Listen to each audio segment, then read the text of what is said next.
Hello, everybody. Thank you for coming. So, Sheriff Elliot and First District Attorney Jack Thorp will be making a statement and ultimately taking some questions. We just have a few minutes to answer some questions, so they'll take some limited questions. And so, without further ado, Sheriff Chris Elliott.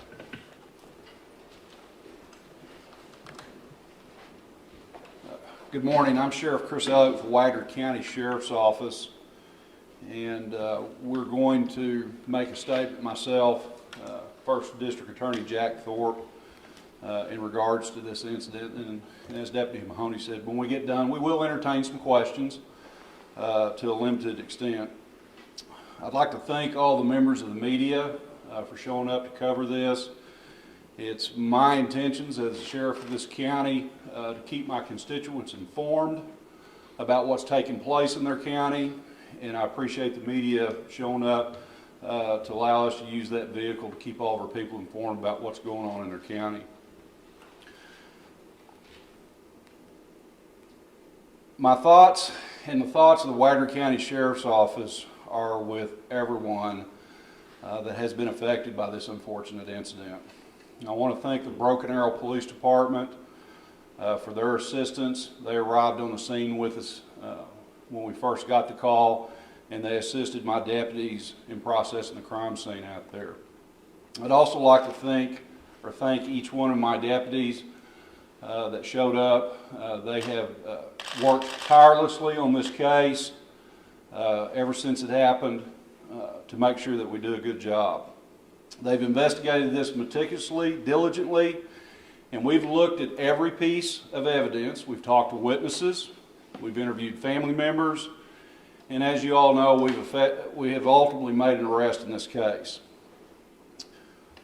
This office, under this administration, will investigate all crimes thoroughly and without bias. Like every other jurisdiction in the country, we too have seen burglaries. We have an increased numbers of burglaries happening in Wagoner County.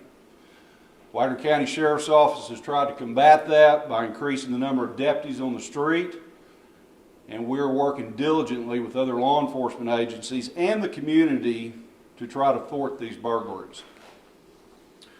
On Monday, March 27th at 12:44 p.m., the Wagoner County 911 Center received a call or a report of a shooting at the 9100 block Clearview Drive, which is located inside of Wagoner County.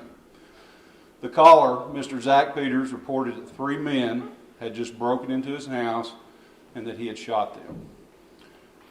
My deputies arrived on scene 4 minutes after we received the 911 call, and we discovered one person deceased in the driveway and 2 others deceased inside the house. All 3 of these suspects were wearing masks, hoodies, and gloves. Further investigation revealed that 2 of the suspects were armed. One of the suspects was armed with a set of brass knuckles, and the other suspect was armed with a fixed blade knife. The suspects in this home invasion were later identified as Jacob Lynn Redford, 18 years of age, of Collinsville, Jacob Cameron Woodruff of Owasso, and Maxwell Scott Cook, 18 years of age, of Collinsville. All 3 of them were pronounced deceased at the scene. We also further investigated and found out that Elizabeth Rodriguez, 23 years of age, of Collinsville, was later arrested after she went to Broken Arrow Police Department where she gave information about this incident. Throughout our investigation, the Wagoner County Sheriff's officers, investigators, discovered that Elizabeth Rodriguez was the ones that transported the 3 home invasion suspects to the residence. It was also discovered that the suspects, with the assistance of Rodriguez, had earlier burglarized the garage apartment of the Peters home earlier that morning. This was before they returned to burglarize it yet a second time. We do know at this time that Rodriguez had some indirect knowledge of the Peters home, and she believed that there were expensive items inside the house. The source of this information we're not going to release at this time for investigative purposes. Rodriguez was arrested on a probable cause charge on that day for first-degree burglary and 3 counts of first-degree murder. And I'm going to turn the microphone over to Mr. Jack Thorp. He is the first Assistant District Attorney to District 27 of Wagoner County, and he will talk to you about the charges that we filed on Mr. Rodriguez. Mr. Thorp. Thank you. On April the 3rd, 2017, the District Attorney for District 27, State of Oklahoma, filed a felony information formally charging Elizabeth Rodriguez with 3 counts of murder in the first degree, felony murder for the deaths of Maxwell Cook, Jacob Woodruff, and Jacob Redfern. These deaths are alleged to have occurred as a result of a burglary in the first degree that occurred in Wagoner County, Oklahoma on March 27, 2017. Rodriguez faces additional counts for burglary first degree and burglary second degree for her alleged role in this matter. Our condolences are extended to the families of Maxwell Cook, Jacob Woodruff, and Jacob Redfern. The investigation into the burglary of the Peters home and the subsequent use of deadly force by Zachary Peters has been analyzed in accordance with 21 Oklahoma Statute 1289.25. It is the opinion of this office that Zachary Peters acted justifiably and in accordance with his rights as an Oklahoma citizen when he used deadly force to defend his home from the first-degree burglary perpetrated by Maxwell Cook, Jacob Woodruff, and Jacob Redfern, and allegedly Elizabeth Rodriguez. The official letter declining charges will be turned over. Ms. Rodriguez remains in the custody of the Wagoner County Jail from her arrest for this matter on March 27, 2017. Her initial appearance has been set for April the 5th, 2017, before Wagoner County Associate District Judge Dennis Shook. At this time, Ms. Rodriguez is being held with no bond. An information is the formal method of charging a defendant with a crime in Oklahoma. It is merely an accusation. A copy of the information will be turned over to you. Ms. Rodriguez is presumed innocent of the crimes contained within this information, and the presumption will remain throughout the judicial process until and if a jury or a fact-finding judge finds that the state of Oklahoma has proven her guilt by proof beyond a reasonable doubt. The District 27 District Attorney's Office would like to commend Sheriff Chris Elliot and his deputies and investigators for their prompt and thorough investigation in this matter. We would also like to commend the excellent work of the Wagoner County 911 team. District 27 is composed of Adair, Cherokee, Sequoia, and Wagoner counties. At the conclusion of this press conference, I have prepared packets that will contain this press release along with the letter declining charges against Zachary Peters, a copy of the formal felony information lodged against Ms. Rodriguez, and a copy of 21 OS 1289.25.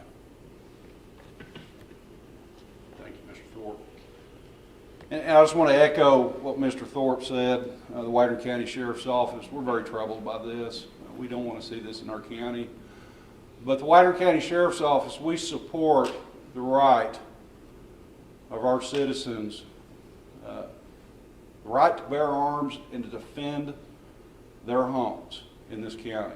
And in this such case, we feel strongly that that's what took place here. We don't want to see this type of thing in our county, obviously. But we also are in a United States of America, in a state that affords our homeowners and our citizens to defend ourselves against home invaders. So with that, we will entertain questions, and depending on what the question is, I may answer it, I may refer it to Mr. Thorpe.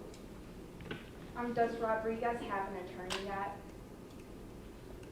I'm sure she does, yes. Okay, so is it going to court appointed or, you know? I don't have that information.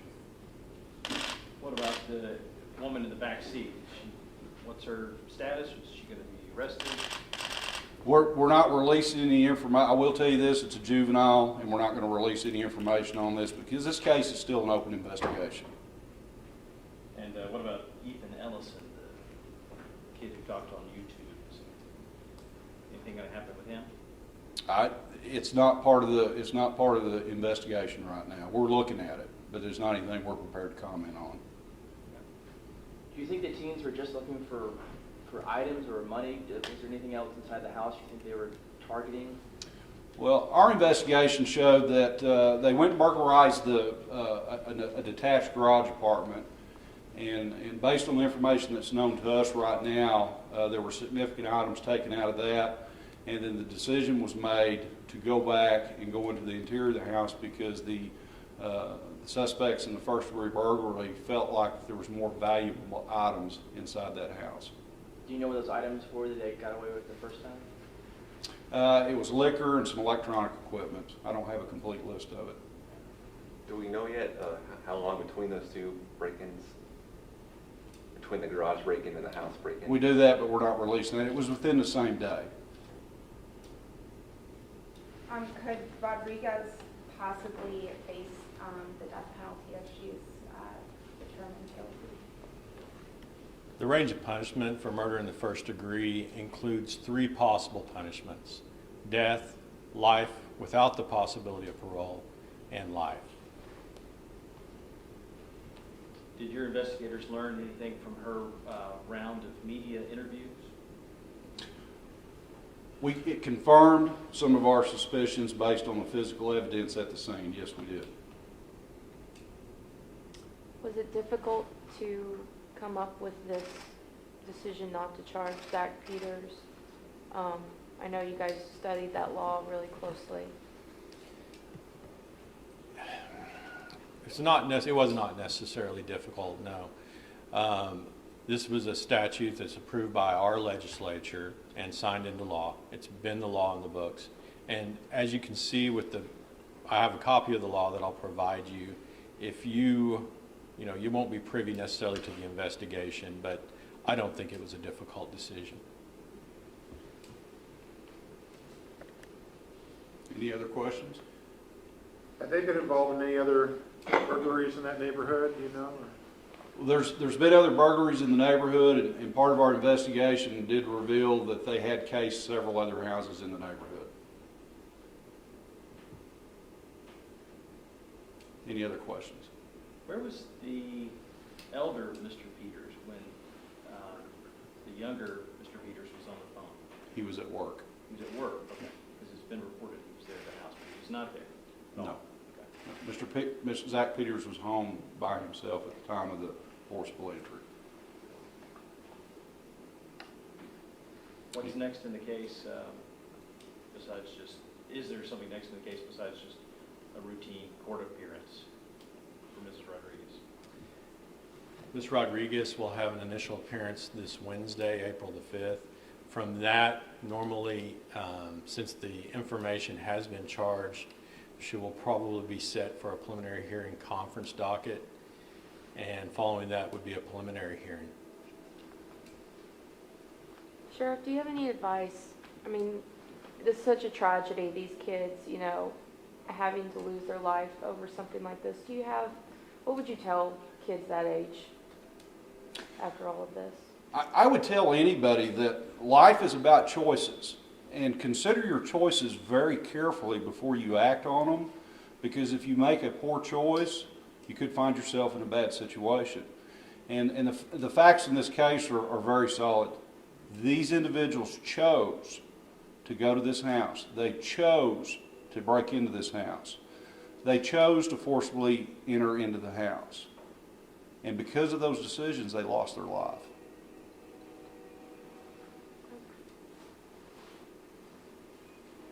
Okay, if we don't have any other questions, then we'll go ahead and conclude this press conference. Once again, thank you so much for taking interest in this case in Wagoner County. We really appreciate your professionalism and helping us out getting this information out to our constituents. Thank you very much.